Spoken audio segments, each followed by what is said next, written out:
Selamat mendengarkan podcast ini.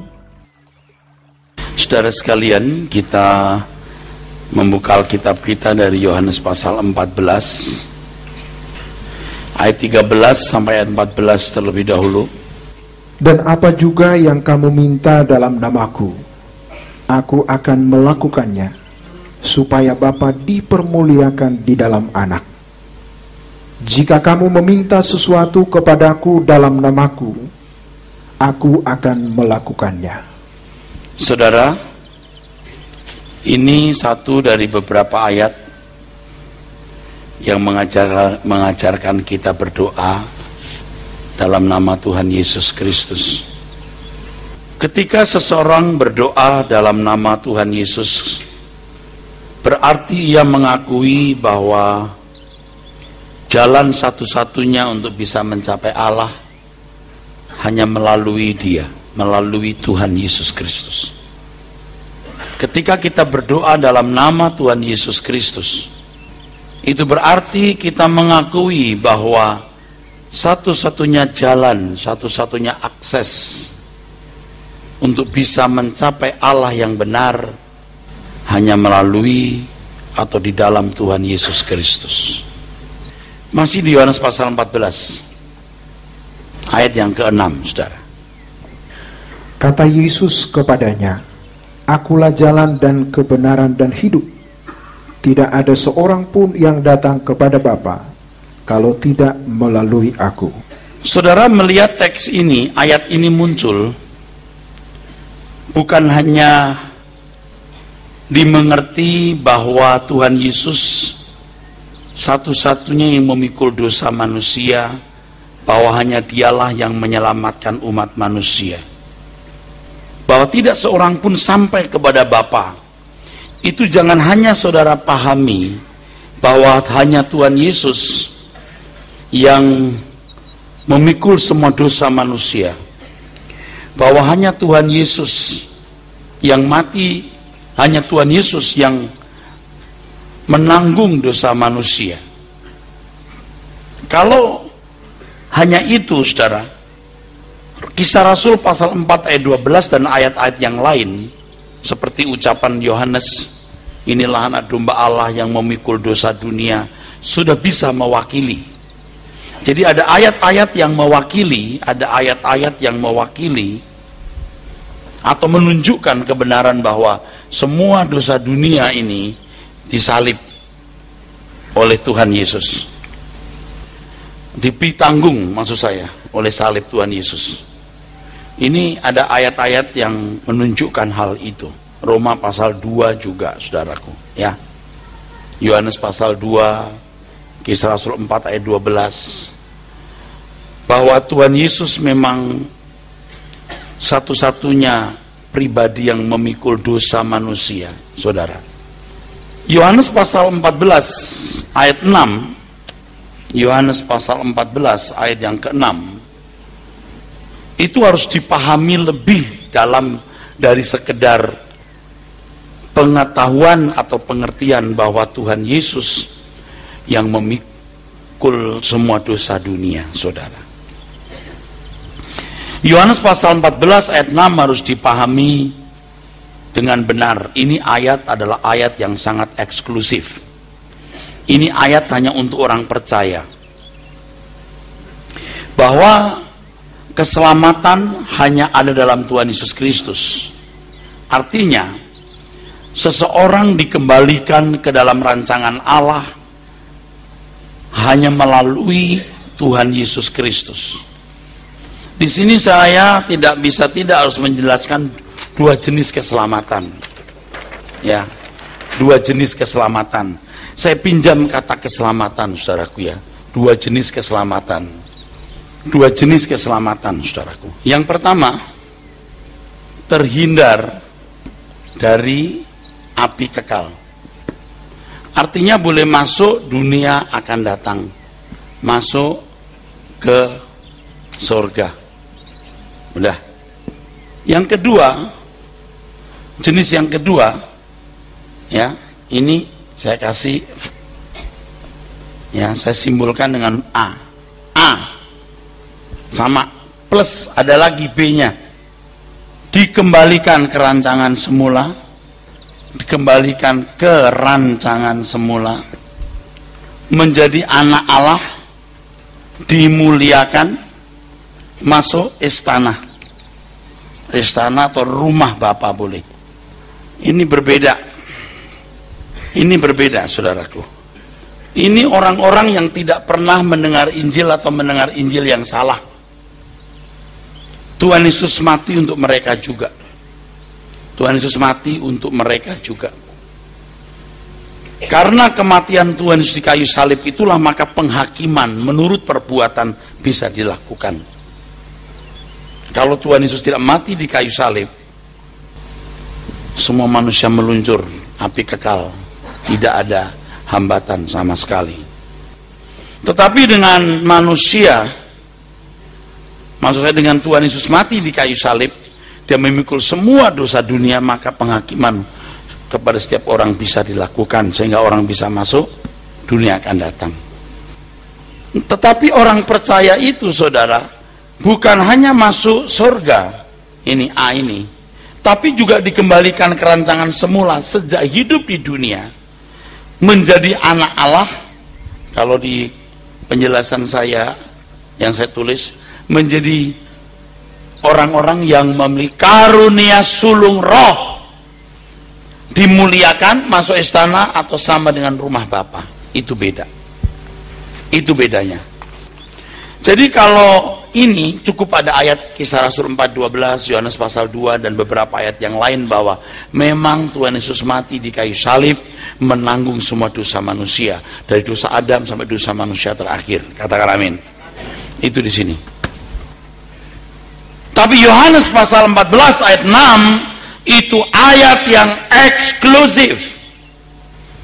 Kalau kita memperhatikan percakapan Tuhan Yesus dengan murid-muridnya di Yohanes pasal 14 tersebut, tadi sengaja saya mulai dengan ayat 13-14 supaya Anda tahu bahwa ini konteksnya masih dalam doa dalam nama Tuhan Yesus.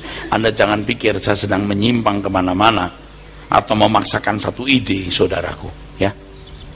Oke. Ayat yang pertama, janganlah gelisah hatimu, percayalah kepada Allah, percayalah juga kepadaku. Di rumah Bapakku banyak tempat tinggal. Jika tidak demikian, tentu aku mengatakannya kepadamu. Sebab aku pergi ke situ untuk menyediakan tempat bagimu. Dan apabila aku telah pergi ke situ dan telah menyediakan tempat bagimu, aku akan datang kembali dan membawa kamu ke tempatku, supaya di tempat di mana aku berada, kamu pun berada. Saudara, ini masalah menjadi runyam. Maaf dalam tanda kutip runyam, tapi runyam yang baik. Ketika saudara percaya kepada Tuhan Yesus. Lalu ayat yang keempat, dan kemana aku pergi, kamu tahu jalan ke situ. Kata Thomas, Tuhan, kami tidak tahu kemana engkau pergi, jadi bagaimana kami tahu jalan ke situ? Akulah jalan, kebenaran, dan hidup. Tidak seorang pun yang datang kepada Bapa kalau tidak melalui aku. Sekiranya kamu mengenal aku, pasti kamu juga mengenal Bapakku. Sekarang ini kamu mengenal dia dan kamu telah melihat dia. Kata Filipus kepadanya, Tuhan, tunjukkanlah Bapa itu kepada kami. Itu sudah cukup bagi kami. Kata Tuhan Yesus dan seterusnya. Ini percakapan bicara soal rumah Bapa, saudara. Ini soal Bapa. Ini istimewa ini. Soal Bapa. Filipus, telah sekian lama aku bersama-sama kamu. Namun engkau tidak mengenal aku. Barang siapa telah melihat aku, ia telah melihat Bapa. Bagaimana engkau berkata, tunjukkanlah Bapa itu kepada kami? Tidak percayakah engkau bahwa aku di dalam Bapa dan Bapa di dalam aku? Apa yang aku katakan kepadamu tidak aku katakan dari diriku sendiri, tapi Bapa yang diam di dalam aku. Dialah yang melakukan pekerjaannya. Percayalah kepadaku bahwa aku di dalam Bapa dan Bapa di dalam aku. Atau setidak-tidaknya percayalah karena pekerjaan-pekerjaan itu sendiri. Aku berkata kepadamu, sesungguhnya barang siapa percaya kepadaku, ia akan melakukan juga pekerjaan-pekerjaan yang aku lakukan, bahkan pekerjaan-pekerjaan yang lebih besar daripada itu. sebab aku pergi kepada Bapa. Dan apa yang kamu minta dalam namaku, nah terus sini. Amin, saudara. Ini eksklusif. Ini harta yang tidak ternilai. Ini tidak bisa dipadankan dengan apapun. Ini satu dekade yang luar biasa, satu masa yang luar biasa, di mana manusia diperkenan untuk memiliki hubungan yang eksklusif dengan Tuhan, dengan Allah semesta alam, yang selama itu menjadi misteri besar. Bahkan bagi orang-orang Yahudi sendiri yang disebut umat pilihan Allah, yang memiliki dekalog 10 perintah Allah di atas 2 loh batu yang diukir oleh jari Tuhan sendiri. Bahkan kepada bangsa Israel yang disebut umat Allah, yang telah menyaksikan dengan mata kepala sendiri keajaiban-keajaiban yang Allah semesta lakukan, mereka tidak bisa menemui Allah, hanya imam besar, itu pun setahun sekali. Tetapi sekarang untuk semua orang yang percaya, mereka boleh bersentuhan dengan Allah semesta alam itu. Dan Anda sebagai orang Kristen, Anda dipanggil untuk menjadi eksklusif. Kalau saudara menjadi orang Kristen hanya sekedar jadi orang baik, di dunia diberkati dan mati terhindar dari api neraka, Anda salah mengerti, Anda salah memahami sebagai orang Kristen.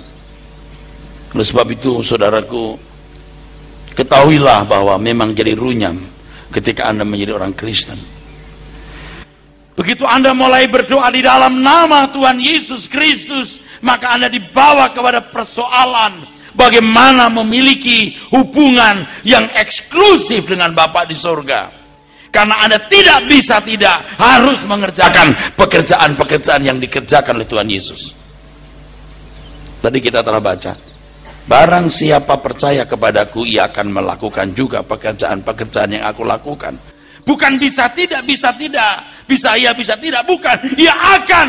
Itu berarti pasti. Jadi memang gereja bukan tempat untuk hanya main-main, saudaraku. Gereja bukan tempat untuk main-main. Gereja untuk orang serius mencari Dia, dan kita tidak bisa memaksa orang untuk masuk wilayah yang memang sukar ini, saudara. Ya. Tapi saya ingatkan bahwa hidup kita itu singkat, saudara, sangat singkat. Jadi kalau saudara mulai berdoa dalam nama Tuhan Yesus, itu Anda punya masalah, saudara. Jangan diputar balikkan dengan nama Tuhan Yesus Kristus, akan permintaan kita lebih mudah dijawab. Kita bisa mengatur Tuhan, kita mendapatkan kesaktian untuk melakukan hal-hal yang ajaib. Anda memiliki hubungan yang eksklusif, dan hubungan itu akan nampak atau ditunjukkan dengan warna hidup, sikap hidup, isi hidup. Anda akan meneruskan karya keselamatan Allah ini. Bagaimana Anda jadi corpus delicti.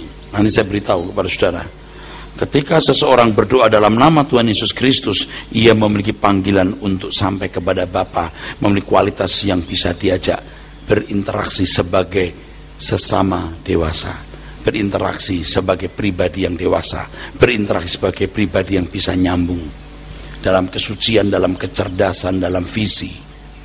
Ya, kita nggak bisa mengharap banyak orang, saudaraku. Saudara harus optimis bisa mencapai itu, saudara. Ya, yang merusak itu kadang-kadang justru gereja yang menjuluki orang-orang tertentu sebagai orang suci, gitu. Ada orang suci, gitu. Hanya 1-2 orang suci, yang lain orang berdosa. Nggak ada Alkitab begitu, nggak ada Alkitab begitu, nggak ada. Semua orang-orang kudus. Kamu imamat-imamat yang rajani bangsa yang kudus. Semua imam-imam bisa mencapai Tuhan, bukan orang-orang tertentu saja, saudaraku. Kita harus menjadi orang suci yang per menit kita melakukan kehendak Allah. Tadi pagi waktu saya ada di ruang kerja, saya sempat berkata begini, Tuhan betapa hebatnya setiap menit. Dari menit ke menit ketika aku melakukan kehendak-Mu, ketika aku berjalan di dalam kebenaran, aku tidak keluar dari kebenaran. Betapa indahnya hidup ini. Udah cukup puas di situ, saudara. Nggak ada yang lain, nggak ada yang lebih indah dari ini. Jadi pendeta nggak hebat, Gereja besar tidak hebat, jumlah jemaat banyak tidak hebat, jadi orang kaya tidak hebat, orang terhormat tidak hebat, berpangkat tinggi tidak hebat, berkekuasaan, jabatan tinggi tidak hebat. Yang luar biasa kalau orang hidup di dalam kehendak Allah dan melakukan kehendak Tuhan. Hanya di dalam Tuhan Yesus manusia bisa dikembalikan ke rancangan Allah semula, sehingga memiliki moral yang berstandar Allah sendiri, memiliki kecerdasan, pengertian, understanding yang tinggi, kasih yang dalam, baru bisa memiliki interaksi dengan Bapa di surga, dengan lembaga Allah di mana adalah Allah Bapa dan Allah Anak dan Roh Kudus menuntun kita. Yohanes pasal 17, Injil Yohanes 17, saudaraku. Ayat 21 mengatakan demikian. Supaya mereka semua menjadi satu, sama seperti Engkau, ya Bapa, di dalam Aku, dan Aku di dalam Engkau, agar mereka juga di dalam kita, supaya dunia percaya bahwa Engkaulah yang telah mengutus Aku. Ya, ini kan persekutuan yang hebat, saudaraku. Saya sendiri kadang-kadang juga tidak percaya. Betul, seperti tidak percaya gitu. Kurang yakin, sehebat inikah panggilan menjadi orang Kristen? Sehebat inikah panggilan jadi anak Tuhan? Sehebat inikah peluang menjadi anak Allah yang bisa menyatu dengan Dia? Jadi saya bisa mengerti kenapa sampai Paulus bersedia tidak menikah. Orang-orang saleh rela kehilangan segala sesuatu karena boleh memiliki hubungan yang eksklusif dengan lembaga Allah yang menciptakan langit dan bumi, yang dari kekal sampai kekal, Maha Kudus, Maha Mulia, Maha Agung, saudaraku. Jadi pantaslah mereka bisa meninggalkan segala sesuatu dan rela meninggalkan segala sesuatu, saudara. Pantaslah itu. Nah, kalau bicara sampai tingkat atau level ini, kadang-kadang kita juga jadi pesimis. Siapa yang mau nerima? Siapa yang berani membayar harganya, saudara? Tidak mudah loh, saudara, orang mempercayai ini. Tidak mudah loh, saudara. Tidak mudah. Apalagi kalau sampai gereja ketahuan cari duit atau pendetanya tidak benar. Wah, habis, saudara. Tidak sisa tuh, habis. Kita yang sudah sungguh-sungguh melayani tanpa pamrih saja, saudaraku, ya, jemaat yang datang yang begitu rajin belum tentu lo berani membayar harganya. Kalau sampai kita tutup mata lihat kekekalan, saudaraku, lalu kita melihat Maha Agung Allah Bapa di surga, yang mulia Tuhan kita Yesus Kristus, yang memberi kesempatan kepada kita seluas-luasnya untuk mengenal Dia, saudaraku, dan hidup dalam persekutuan dengan Dia, lalu kita sia-siakan kesempatan ini, betapa celakanya, saudara. Seberapa hebat kita, saudara. Seberapa hebat kita. Seberapa banyak yang bisa kita miliki, kita raih dari dunia ini, saudara. Seberapa hebat, seberapa banyak sebenarnya yang dapat kita raih, saudara. Betapa bodohnya kalau kita menyanyiakan kesempatan itu. Bila rumah Bapa yang disebut-sebut di Yohanes pasal 14 ayat 1 sampai 3 berkenaan dengan lokasi, saya ulangi, berkenaan dengan lokasi, maka harus diketahui bahwa rumah Bapa tidak sama dengan surga. Surga, Oranos, langit, tapi bukan langit di atas kita ini, saudara, bukan sky di atas kita, tapi heaven, Oranos. Dalam bahasa Ibraninya samayim. Samai itu tunggal, yim itu jamak. Ini sebenarnya maksudnya jagat raya tanpa batas. Saudara harus memahami kata surga dengan benar. Rumah Bapa pasti di surga, di luar bumi kita. Pasti. Tapi bukan berarti semua orang yang masuk surga atau dunia yang akan datang bisa sampai ke rumah Bapa. Rumah Bapa pasti di surga. Tapi orang masuk surga belum tentu boleh masuk rumah Bapa. Rumah Bapa menunjuk tempat eksklusif, istana. Dan di dalam Wahyu pasal 21 disebut sebagai Yerusalem. Ada ibu kota, ada istana, saudara. Jadi ada kitab kehidupan. Setiap orang akan dihakimi menurut perbuatannya. Tapi ada kitab kehidupan anak domba, yang hanya orang-orang yang hidup seperti anak domba, yang namanya tertulis di dalam kitab itu. Dan sebagai orang percaya yang menggunakan nama Tuhan Yesus Kristus, kita dipanggil, saudaraku. Kita dipanggil, saudara, untuk masuk rumah Bapa itu, untuk masuk anggota kerajaan, anggota keluarga sulung roh. Ada orang-orang yang disebut memiliki karunia sulung roh. Orang-orang yang akan menjadi teladan-teladan di dalam kerajaan Allah Bapa di sorga. Kerajaan, kita dipanggil untuk menjadi orang-orang yang dikatakan dalam Roma 8:23 sebagai karunia sulung roh. Ada orang-orang yang disebut memiliki karunia sulung roh. Orang-orang yang akan menjadi teladan-teladan di dalam kerajaan Allah Bapa di sorga. Jadi sementara orang-orang yang dihakimi menurut perbuatan ini masih banyak yang belum sempurna masuk ke dalam dunia akan datang, tapi karunia sulung roh, orang-orang yang punya karakter seperti Tuhan Yesus, yang akan jadi teladan-teladan, yang akan mendidik dan memerintah dan menjadi teladan mereka. Kitalah orang yang dipanggil itu. Jadi kalau kita menggunakan nama Tuhan Yesus Kristus, maka sesuai dengan yang saya jelaskan dalam 2 kali pertemuan sebelumnya, tidak boleh kita gunakan untuk kepentingan kita sendiri.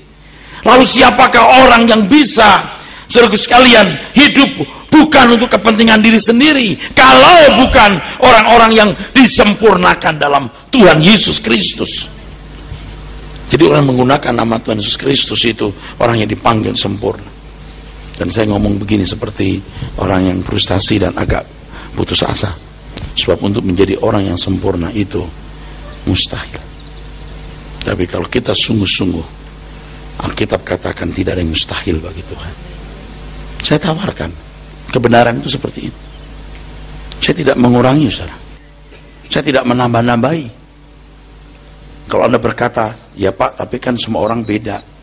Semua orang pasti beda. Nggak semua orang sama. Memang nggak semua orang sama. Tapi tujuan hidup Kristenan sama, seperti ini yang Tuhan ajarkan. Kalau ada yang mengajarkan yang lain, kata Paulus, bukan saya, terkutuklah dia. Sekalipun dia malaikat, terkutuklah dia. Anda bisa pakai baju bagus, Anda ganteng. Anda bisa pakai pakaian bagus, model bagus, Anda cantik dengan segala perhiasan. Tapi semua itu hanya 70 tahun. Tetapi kecantikan yang sesungguhnya itu manusia batiniah. Kecerdasan roh, understanding, pengertian yang benar, kasih yang tulus, karakter ilahi yang membuat orang bisa berjalan dengan Tuhan. Untuk itu Anda harus sekolah kehidupan. Dan untuk tuntunannya, untuk petanya, Anda bisa mendengar suara kebenaran. Jadi apa yang saya katakan ini tidak bisa dibeli pakai uang. Tidak ternilai. Jangan anggap remeh. Jangan anggap remeh. Tidak ternilai. Tapi saya juga harus berpikir realistis bahwa memang banyak yang dipanggil, sedikit yang dipilih. Saya harus berpikir realistis, tidak semua orang yang berani membayar harganya, saudaraku. Adalah bodoh kalau saudara tidak berani membayar harganya. Adalah bodoh. Bodoh sekali. Dunia sedang menuju kegelapan abadi, saudara. Kalau ada orang-orang muda yang hadir di sini yang mengerti kebenaran ini lalu memilih mengambil keputusan untuk menjadi kekasih-kekasih Tuhan, untuk mempersiapkan diri menjadi anggota keluarga Allah, betapa beruntungnya kalian. Betapa beruntungnya kalian. Nah, karunia sulung roh. Ini orang-orang istimewa loh, saudaraku. Orang-orang istimewa. Orang-orang istimewa. Coba baca ayat 18 Roma 8. Ayat 18. Sebab aku yakin bahwa penderitaan zaman sekarang ini tidak dapat dibandingkan dengan kemuliaan yang akan dinyatakan kepada kita. Ya, penderitaan, menderita, ini runyam. Tadi saya gunakan kata runyam. Sebenarnya kata runyam belum mewakili harga yang harus dibayar. Ulangi. Sebab aku yakin bahwa penderitaan zaman sekarang ini tidak dapat dibandingkan dengan kemuliaan yang akan dinyatakan kepada kita. Iya. Jadi ketika Anda menggunakan nama Tuhan Yesus Kristus, itu mahal. Betapa murahnya selama ini orang menggunakan nama itu tanpa mengerti maksudnya. Saya ingatkan, ini pertemuan ketiga. Anda pikir saya mengada-ada, you mesti ikuti dari pertemuan pertama. Tidak ada satupun kesan, baik tertulis secara eksplisit atau implisit, terbuka atau tertutup, bahwa kita boleh menggunakan nama itu untuk kepentingan kita. Tidak pernah ada. Siapa orang yang bisa menggunakan hidupnya untuk kepentingan Tuhan? Tentu orang yang diproses penderitaan, saudaraku. Itu dalam bahasa Yunani ada kata sun sanko. Tadi lupa. Tidak semua kata dalam bahasa Yunani saya hafal.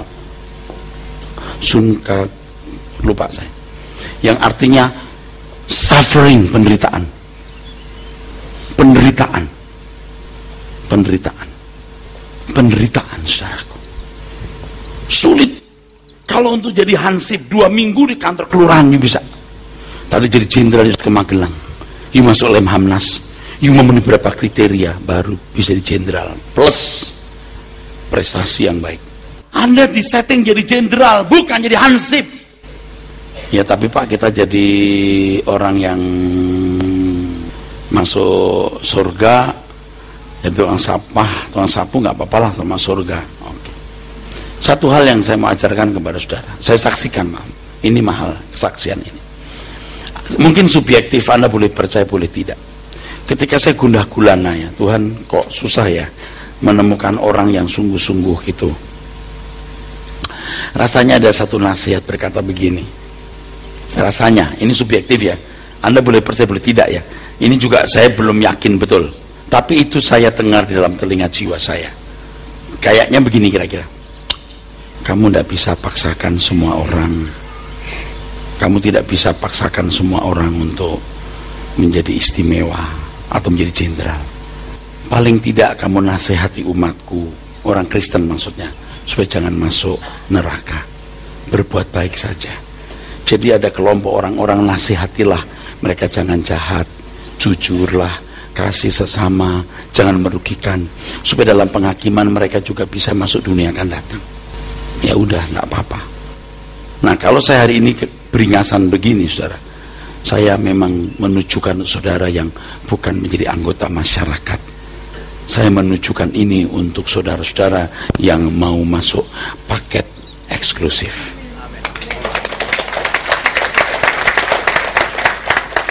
Saya juga realistis bahwa saya tetap harus menasihati orang supaya Anda paling tidak masuk neraka. Tetap ada. Tetap ada, saudaraku. Walaupun sebenarnya settingan Tuhan itu tidak itu. Istilahnya begini, saudaraku, kalau ada modal, ini modalnya ini 2 triliun, saudaraku. Anda bisa jadi master, doktor, lalu bisa buka perusahaan. Tapi tidak semua anak itu sampai tingkat itu. Ada yang memang tidak mau jadi anak, maksud saya. Nggak semua orang mau jadi itu.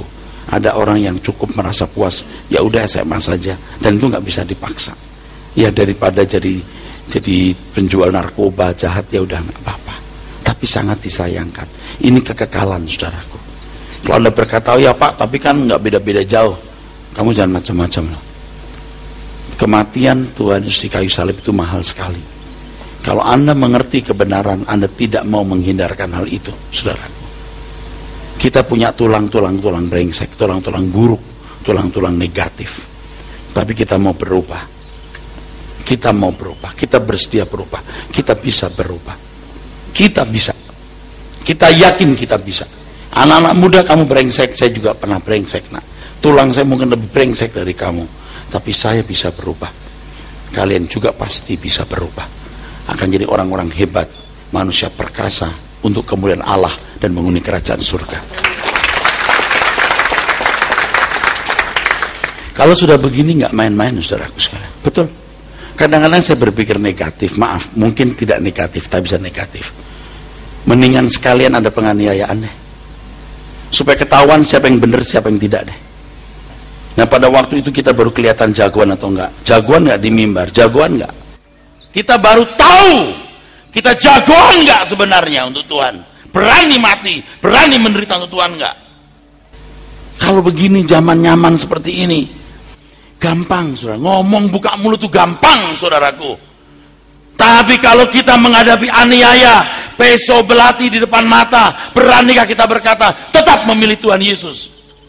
Harus digores-gores badan kita, lalu diguyuri air jeruk. Beranikah kita berkata tetap setia kepada Tuhan Yesus? Rasanya saya agak berpikir jahat, tapi bukan jahat mungkin. Tuhan, pengen nyoba-nyoba kayak begitu, kayak apa?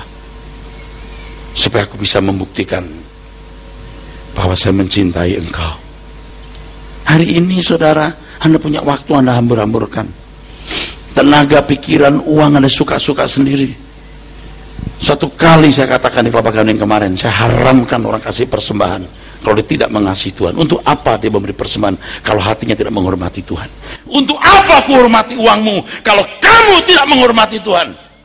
Lebih baik saya bubarkan gereja daripada mengumpulkan orang-orang yang tidak menghormati Tuhan. Saya membangun dinasti namanya Rehobot dan Erasus sebagai kaisarnya. Saya berdosa kepada Tuhan. Untuk apa saya mendapatkan semua ini? Saya bisa tidur di mana saja, saya bisa makan dengan makanan sederhana, saya bisa naik ojek, bisa naik motor, nggak usah naik mobil. Saya tidak boleh terikat dengan kekayaan. Bukan ngomong besar, kita buktikan suatu hari nanti. Dan sekarang pun kita sudah bisa membuktikan. Darah kita yang terakhir, keringat kita yang terakhir, uang kita yang terakhir, kita pertaruhkan untuk Tuhan tanpa batas. Anda tidak akan kecewa, karena suatu hari kita akan ketemu Tuhan Yesus. Dia akan duduk sebagai maharaja yang agung. Dan selama hidup kalau kita membela dia, Pak, kita nggak akan rugi. Kita nggak akan pernah menyesal. You percaya nggak? Kalau nggak, kenapa lu datang kemari? Buat apa? Saya ajarin ada Tuhan yang akan memerintah. Ada kerajaan abadi di mana Tuhan Yesus sebagai rajanya. Dan sementara dia belum ditabiskan di akhir zaman, you punya kesempatan membela dia hari ini.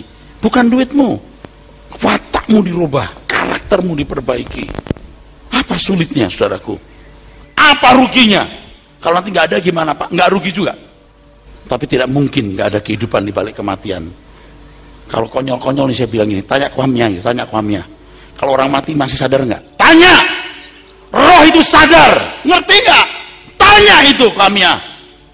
Semua suku juga punya pengalaman bahwa orang hidup, orang mati itu masih punya kesadaran. Ya tapi nggak lama. Oke, nggak lama. Kalau lama gimana?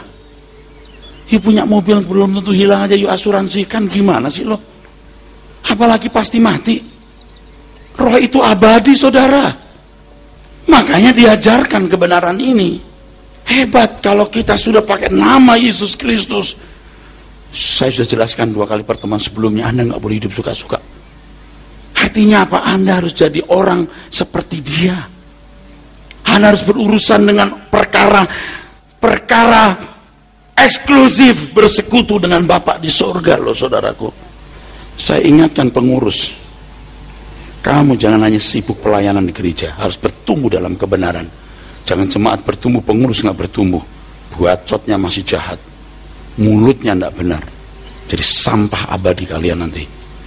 Ini pendeta-pendeta, hamba-hamba Tuhan, semua anak-anak Tuhan di sini, jangan main-main dengan hal ini. Kita serius dengan Tuhan. Ini panggilan yang serius, saudaraku. Ini bukan cari nafkah untuk Erastus. Membela Pak Eras, tidak usah membela saya. Kita harus hanya membela Tuhan Yesus, bukan untuk kepentingan manusia. Ingat ini, saudaraku sekalian. Ingat, saya tidak akan mengkhianati Tuhan dan menipu saudara untuk kepentingan saya. Satu, yang pertama, robah karaktermu, robah watakmu, jaga mulutmu, kuasai emosimu, jujurlah, hidup benarlah. Itu dulu, bukan yang enggak. Bukan ayo kita jadi pendeta, ayo kita melayani jadi pengurus. Nggak dibutuhkan, nggak perlu itu. Hidupmu benar dulu aja. Sayangi itu pasangan sebelahmu itu. Jadi contoh itu untuk anak-anakmu. Itu dulu. That's it, nomor. Apa sih sulitnya, saudaraku sekalian? Ayo. Ini soal kekekalan, soal dahsyat ini, saudaraku sekalian. Soal hal yang luar biasa, yang nggak bisa haha hihi. Boleh khotbah lucu-lucu, boleh. Kali saya harus bicara keras. Anda mau jadi apa hidup ini? Mau ngapain? Kalau misalnya jemaat tidak menjadi 6.000, 5.000, hanya 600 korpus delikti, saya terima. Mau apa? Mau apa banyak-banyak kalau orang nggak benar? Mau ngapain? Capek-capek kita ngurusi orang-orang yang akhirnya nggak dikenal Tuhan. Mau apa? Kita diperbudak orang-orang itu? Gila gue diperbudak. Ngurusin orang-orang yang akhirnya tidak masuk surga. Nggak mau. Kita mau ngurusi orang-orang yang mau masuk kerajaan surga jadi keluarga Allah. Ya nggak Pak? Kalau nggak mau ngapain gue urusin? Ya nggak Pak? Kasih kolektor, lo gue nggak butuh punya kolektor lo. Waduh capek deh. Saya ngomong gini maksudnya bukan untuk menyombongkan diri. Saya ngomong gini maksudnya adalah percayalah bahwa ini kebenaran yang harus Anda hargai, Anda turuti demi keselamatan saudara. Haleluya. Karena sudah hampir nggak ada orang khotbah segila ini. Mungkin ada tapi saya belum pernah lihat lagi. Dan saya rindu Anda jadi orang gila semua di mata dunia tapi waras di mata Tuhan. You harus bicara kepada dunia. Haleluya. Anda harus berbicara kepada orang lain seperti saya berbicara. Nadanya bisa beda, isinya tetap sama. Hidup ini singkat, mau apa kita hidup? Kasih tahu teman-temanmu. Jangan cengah-cengis pergi ke tempat pelacuran, cengah-cengis main judi, mau apa? Main togel. Apa itu? Bercanda nggak karu-karuan. Untuk apa Anda hidup? Anak-anak muda jangan kurang ajar dengan pada orang tua. Lalu orang tua kamu boleh kurang ajari. Manusia macam apa kamu? Jadi anak Tuhan yang baik, saudaraku. Tidak ada ruginya. Baca berikutnya. Ayat berikutnya bagus sekali. Sebab dengan sangat rindu seluruh makhluk menantikan saat anak-anak Allah. Seluruh makhluk ini bisa orang-orang saleh di surga dan orang-orang yang masih hidup menantikan kita dimuliakan, anak-anak Allah. Makhluk ini bukan kucing, monyet, kodok, anjing, babi. Untuk apa mereka menantikan? Mereka nggak bisa menantikan, nggak pakai rasio, nggak pakai akal, nggak punya otak, nggak pakai perasaan, tidak punya kepribadian. Mereka tidak bisa menantikan. Yang bisa menantikan manusia lain. Makhluk di sini manusia maksudnya. Yang dinantikan kita, karunia sulung roh. Ntar kita baca, anak-anak Allah. Mahal sekali saudaraku sekalian. Kalau Tuhan suruh saya berhenti di pendeta, saya berhenti. Asal jangan tidak menjadi anak karunia sulung roh. Nggak apa-apa, nggak apa-apa Tuhan. Jadi jemaat Erastus, saya jadi jemaat. Saya duduk manis loh saudara.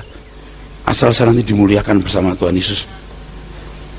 Tuhan tahu saya tulus ngomong ini. Sudah selon saya. Saya kalau ngomong mati-mati teman-teman saya takut dan tidak suka, akhirnya ya deh saya nggak banyak ngomong. Tapi saya sering punya firasat mau mati, heran tuh. Atau karena memang saya sudah putus asa hidup ini. Udah nggak ada yang disenengin hidup ini. Jadi begitu kadang-kadang. Memang nggak boleh itu. Kata orang Cina itu si itu bahaya. Tapi kalau saya si itu bahagia. Sekarang kita mau senang seberapa? Makan minum seks, makan minum kekayaan macam apa? Seberapa kita mau senang, saudaraku sekalian? Saudara mengerti apa yang saya katakan? Anda mau berubah? Biar Tuhan bahagia melihat kita berubah. Kalau dikatakan malaikat di surga bersorak-sorai, itu bukan orang masuk gereja ngaku bertobat. Orang yang dalam hatinya sungguh bertobat. Yang meninggalkan percintaan dunia baru buat Tuhan sukacita. Amin saudara. Nggak ada kesenangan hidup ini kecuali melayani Tuhan. Sungguh. Melayani Tuhan pun bukan sibuk ya, punya organisasi, bangun gereja, ayo kita rame-rame bikin acara. Udah lewat kita bro. Amin saudara. Amin. Hidup ini jadi luar biasa indah kan? Iya. Ini baru Kristen yang benar itu begini saudara. Nggak jelimet, nggak ribet tapi sulit. Ada yang jelimet tapi gampang, enak, aneh ya. Ini sederhana tapi berat, tapi ini benar saudara. Oke? Ingat ya, bapak-bapak yang galak-galak, yang main tempeleng istri, bertobat kamu. Kalau kamu jagoan, lawan tuh monyet ragunan. Kalau masih kurang kuat, lawan simpansenya. Ayo berubah, jangan macam-macam. Itu mulut yang jahat, kalau maki-maki istri, bentak-bentak, cepet sini. Di depan orang juga begitu. Awas loh. Nggak pantas dari anak Allah begitu. Istri dibentak-bentak, dulu dikejar-kejar. Sekarang udah dapat dibentak-bentak. Ibu-ibu juga. Jangan menganiaya suami. Kadang-kadang istri itu ya mulutnya itu menyakitkan loh, sampai suami suka bohwat-bohwat loh. Aduh, pada waktu baru kawin aja sayangnya kayak apa, papi mau makan apa, semua makan kesukaan suami dimasakin. Begitu udah 2 tahun, 3 tahun, 4 tahun, 5 tahun, itu bini terus bikin resep, terus jajalin resep, nyobain resep, nggak ada yang jadi. Terus dia masak makan yang disukai sendiri, pete mentah, jengkol. Tahu suaminya nggak suka, tapi ya udah, suami cuma diem aja gini, manyun sambil nyanyi gini, kemesraan ini mengapa cepat berlalu. Waduh, waktu lagi baru-baru kawin, waduh, suaminya, papi kapan pulang, udah sampai di mana. Waduh, begitu pintu gerbang dibuka langsung udah dibuka pintu depannya, wah, suami datang disambut, sudah siapin sendal, anjingnya aduh, begitu udah 2-3 tahun, anjingnya yang gigit sendal, istri yang gugu. Bukan di sini, bukan. Ibu jangan tersinggung. Kalau ibu tersinggung saya curiga loh. Betul nggak? Itu anak-anak yang sama orang tua itu ya suka ngelawan, jangan. Orang tua biarpun salah nggak boleh digalakin, lawanin, nggak boleh. Orang tua jaga mulut, jangan melukai hati anak. Ayo kita semua berubah, amin. Ayo semua kita berubah. Saya ngomong begini juga mesti dicontoh. Pak Eras gimana? Saya juga berubah, saudara. Tadi ngomong saja jalan pergi dengan Pak Beni atau dengan orang dekat saya, lalu Pak ini masalah ini Pak, aduh ada begini. Pak Ben, kita bersyukur dengan adanya hal ini kita jadi benar. Kita nggak usah banyak ngomong, kita buktikan kita benar. Waktu akan membuktikan kita benar.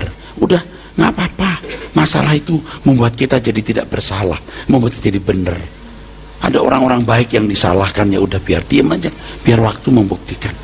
Begitu saudaraku sekalian.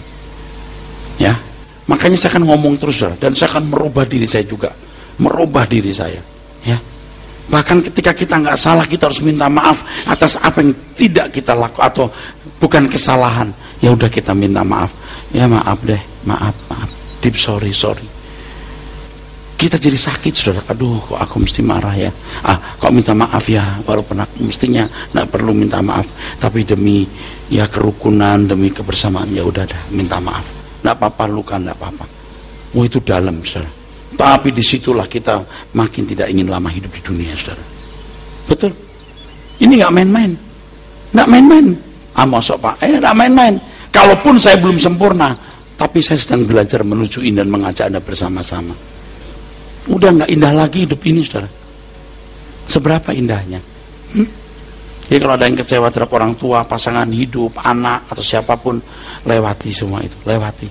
Jangan jadi stres. Ayo kita bersukacita dalam Tuhan, ya. Karena seluruh makhluk telah ditaklukkan kepada kesia-siaan, bukan oleh kehendaknya sendiri, tetapi oleh kehendak Dia yang telah menaklukkannya. Oke. Dunia ini pokoknya bukan tempat yang nyaman untuk dihuni, ya. Jangan ikut perebutan, ya, nggak perlu. Kalau surga itu lokasi, harus diketahui bahwa rumah Bapa tidak sama dengan tempat umum yang dipakai masyarakat. Ini istana, saudaraku. Sangat besar kemungkinan rumah Bapa menuju istana atau kerajaan Tuhan Yesus Kristus. Oleh karena Tuhan Yesus Kristus adalah Raja, maka istana tempat di mana Tuhan Yesus berada, hadirat Allah Bapa berbeda dengan tempat lain. Yang dalam kitab Wahyu dikatakan ada 7 roh Allah. 7 roh Allah. Kok sampai 7 roh Allah, Pak? 7 itu menunjuk kehadirannya secara penuh. Amin, saudara. Kalau Anda berhadapan dengan saya ini, 7 roh saya di sini. Kalau cuma di kantor saya sana nggak ada, sana ada 3 roh saya. Itu kira-kira. Oke, saudaraku sekalian, rumah Bapa tempat istimewa di mana hanya orang-orang yang menjadi keluarga istana yang diperkenan masuk. Mereka lah orang-orang yang dikatakan sebagai memiliki karunia sulung roh. Kan orang ketawa gini, lucu ya Erastus ya, ada istana ada masuk. Zaman Nabi Nuh dulu ngomong, ayo masuk bahtera. Orang suka begini, sama. Awas loh. Ya, kalau lu mati loh, awas loh, baru nyesel loh. Seperti ketika Bahtera itu mulai dibawa air, orang mulai ketok-ketok, buka, nggak bisa, Tuhan yang tutup. Makanya kalau ada orang yang begitu, dia pikir dia itu siapa sih? Maaf ya, bukan saya mau menghina orang, lu tuh bukan apa-apa. Lu mau kaya, lu bukan siapa-siapa. Lu mau hebat, lu bukan siapa-siapa. Lu mau jagoan, kalau kita boleh berantem, lu gua tantang, ajak berantem lo. Tapi Tuhan nggak suruh kita berantem, jadi lu tampalin gua juga diem. Nggak ada yang jagoan-jagoan. Kalau kamu kaya, kita nggak lagi punya kayaan. You cantik, ada orang lebih cantik dari you. Jangan sombong deh. You ganteng, you kuat, seberapa you kuat. You nekat, you belum pernah tahu kan, kita juga bisa nekat. Cuman kita nggak disuruh nekat yang goblok begitu, nekatnya nekat yang lain, tahu? Makanya kalau anak-anak tawuran atau berantem di jalan, jangan. Saya sering berkata kepada supir saya, jangan kasih dia jalan. Oh, kalau dulu biarin, maju. Sekarang jangan kasih dia, udah ngalah, stop, jangan masuk. Tanya supir saya, saya pasti udah banyak berubah. Udah kasih dia lewat, udah biarin. Orang salah, udah jalan melanggar melawan arus, udah kasih biar lewat begitu. Oke, saya teruskan. Kalau rumah Bapak merupakan metafora itu apa ya, gambaran atau simbol erkomai. Hal ini menunjuk pada urusan dengan Bapak. Jadi orang yang berdoa dalam nama Tuhan Yesus harus masuk dalam persoalan atau perjuangan sampai kepada Bapa. Ingat, tidak seorang pun melihat Allah kalau tidak kudus. Ini sebuah urusan yang tidak pernah dimiliki, tidak pernah dialami oleh umat perjanjian lama. Jadi ketika seseorang berdoa dalam nama Tuhan Yesus Kristus, ia memiliki panggilan untuk sampai kepada Bapa. Artinya mengerjakan keselamatan sampai punya kualitas hidup untuk bisa tune dengan Tuhan. Amin.